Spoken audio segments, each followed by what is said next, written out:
আসসালামু আলাইকুম বন্ধুরা, সবাই কেমন আছো? আশা করি ভালো আছো। আমিও খুব ভালো আছি। আজকে আমি খাসির মাংস রান্না করব। তার জন্য পানির মধ্যে কয়েকটা শুকনো লঙ্কা ভিজিয়ে দিয়েছি, এটাকে আমি পেস্ট করব। আর এখন আদা রসুনটা পেস্ট করে নিচ্ছি। আদা রসুনটা আমার পেস্ট করা হয়ে গেছে, আর এদিকে আমার শুকনো লঙ্কাটাও কিন্তু পেস্ট করা হয়ে গেছে।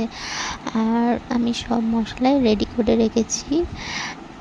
এদিকে পেঁয়াজটাও কেটে রেখেছি, জিরেটাও আমি পেস্ট করে রেখেছি তার জন্য। আর মাংসটা আমি ভালো করে ধুয়ে নিয়েছি। মাংসটাকে আমি এবার ম্যারিনেট করব 30 মিনিটের জন্য। তার জন্য ওর মধ্যে আমি একটু টক দই, একটু আদা রসুন বাটা, পরিমাণ মতো লবণ, একটুখানি হলুদের গুঁড়ো, আর একটু কাশ্মীরি লঙ্কার গুঁড়ো কালারের জন্য দিয়েছি। লঙ্কার জন্য মানে ঝালের জন্য তো পেস্ট করে রেখেইছি, সেটা দেব। আর এদিকে একটু পেঁয়াজ কুচি দিয়ে দিয়েছি, আর একটুখানি সরিষার তেল দিয়ে দিয়েছি। এটাকে আমি ম্যারিনেট করে রাখবো 30 মিনিটের জন্য। হাত দিয়ে ভালো করে মাখিয়ে নিচ্ছি। ভালো করে মাখিয়ে 30 মিনিটের জন্য আমি ঢেকে রেখে দেবো এটাকে।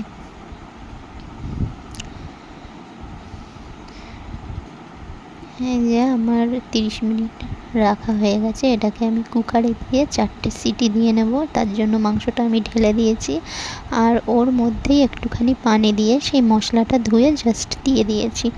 এবার আমি 4টের মতো সিটি দিয়ে নিচ্ছি। আর মাংসটা ওদিকে আমার সিদ্ধ হয়ে গেছে। তারপর আমি কড়াইতে পেঁয়াজ কুচি দিয়ে সরিষার তেল দিয়ে, তেলটা গরম হয়ে আসলে পেঁয়াজ কুচি, তারপর গরম মশলা, তেজপাতা সব কিছু দিয়ে পেঁয়াজটা একটু ভাজা ভাজা হয়ে আসলে তার মধ্যে আমি আদা রসুন বাটা দিয়ে দিয়েছি। আর যে জিরেটা বাটা করে রেখেছিলাম সেটাও দিয়ে দিয়েছি। জিরে বাটা দিয়ে তরকারি করলে খুব টেস্টি হয়। আর মাংস তো খাসির মাংসতে একটু জিরে বাটা দিলে বেশ ভালোই লাগে। আর যে লঙ্কাটা পেস্ট করে রেখেছিলাম সেটা আমি দিয়ে দিলাম। আর সব কিছু গুঁড়ো মশলা দিয়ে আমি মশলাটাকে ভালো করে কষিয়ে নেব। হলুদ গুঁড়ো দিয়েছি, একটুখানি ধনিয়া গুঁড়ো দিয়েছি, দিয়ে আমি কষিয়ে নেব। আর এই যে মাংসটা আমি সিদ্ধ করে রেখেছিলাম, এখন যখন মশলাটা তেল ছেড়ে দেবে তারপর এই মাংসটা আমি ওর মধ্যে ঢেলে দেবো কড়াইয়ের মধ্যে। এই যে কড়াইয়ের মধ্যে আমি মাংসটা ঢেলে দিয়েছি। এটা ততক্ষণে হতে থাক। একদম মানে এটার মধ্যে আমি কোনো রাখবো না, পানিটা পুরো শুকনো শুকনো করে রান্না করব, কষা কষা করে।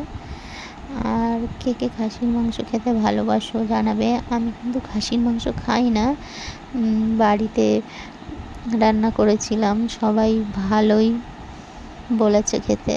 এটা আগের ভিডিও, আমি জাস্ট পরে ভয়েস দিচ্ছি তার জন্য। কিন্তু আমি খাই না খাসির মাংস।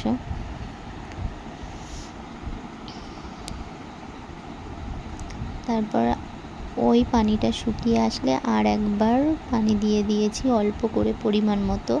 এই পানিটা যখন একদম শুকিয়ে আসবে, কষা কষা হয়ে যাবে, তখন আমার মাংসটা পুরোপুরি রেডি হয়ে যাবে।